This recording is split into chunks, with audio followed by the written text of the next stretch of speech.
Let's take a look at today's top talkers, folks. Will Joe Biden confirm what many are speculating about within the next week with Mr. Stephen Colbert?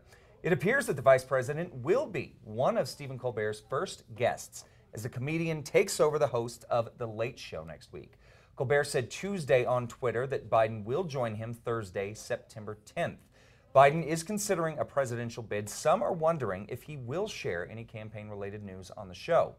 Bob Dole, just to remember, guys, here, he announced his presidential bid on The Late Show with David Letterman back in 1995, as did John McCain in 2007.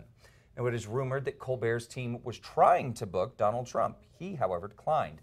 The GOP frontrunner will appear in what I think is interesting on NBC's Tonight Show with Jimmy Fallon on September 11th. The appearance will mark another return to the network for Donald since it severed ties with him earlier this year. I think it's interesting that he chose to go back to NBC because they were very vocal about cutting ties with him. Yeah.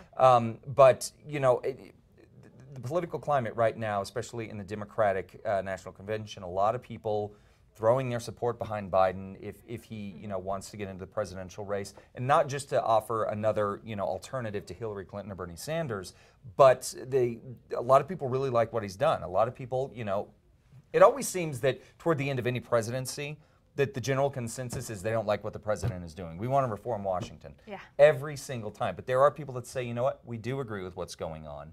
So that's kind of the platform that Biden would be running on in almost every event that he has been on. He's been on a couple of campaign trails or a couple of events the last couple of days, and everyone is just waiting with bated breath. And every single one of these pressers that he does, is he going to make the announcement that he runs? Because the time is growing short as to when he can actually make the announcement that he's going to contend for the presidency. So we'll see. We'll see what happens, and it very well could be next Thursday that he announces to Stephen Colbert and to the world that he is running for president. Yes. All right. Well, DreamWorks Studios, the film company co-founded by Steven Spielberg, is splitting from Walt Disney Company after the release of his upcoming spy film, The BFG.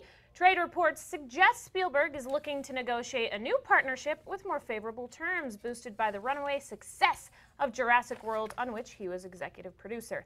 The director's likely future home is Universal, which is the Hollywood studio behind the blockbuster dinosaur series.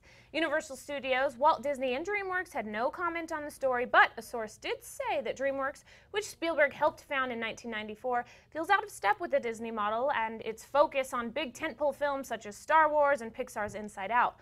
DreamWorks has been focusing on smaller, adult-oriented movies.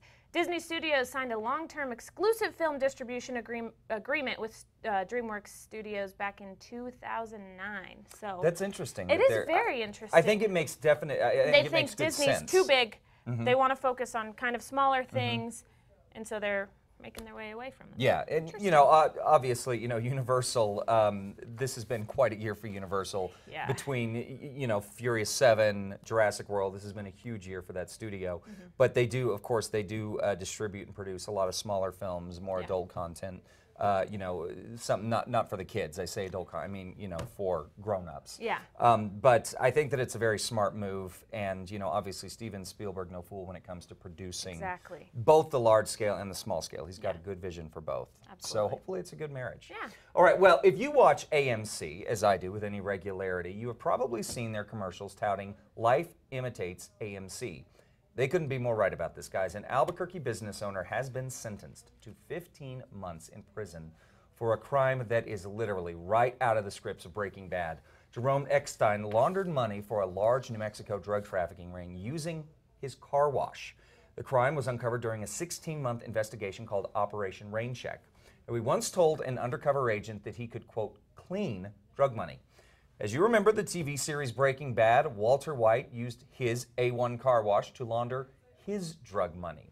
And it just, the story just floored me. Okay, so here's my question. Looking into it, is this something that he started after Breaking Bad? Like he was inspired, or is this something that, okay. I don't know that it was I'd like necessarily to know that inspired. Yeah, well, you know, you get on that, Brittany. I will. You find out. Yeah, but I mean, was this happening and he was like, oh my gosh, they're telling my story? Well, you know, I mean, art imitates life, life imitates art. Who knows? I mean, the idea, wherever Vince Gilligan got it from, you know, that he would use this to launder the money, it might have been something.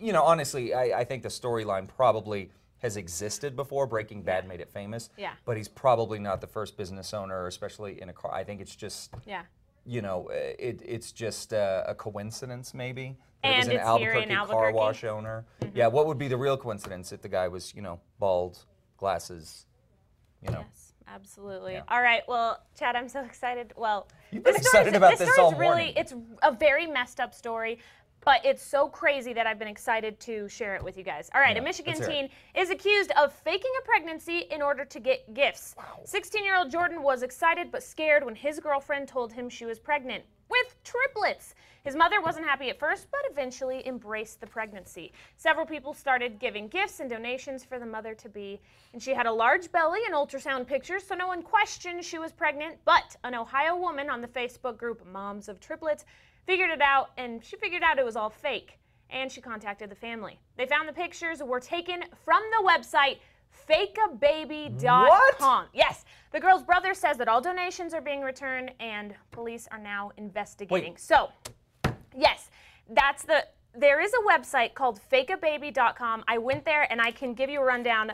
So they have a banner, and it like switches through banners, but one of them says, "How can I get his attention?" And then it says, "We can help."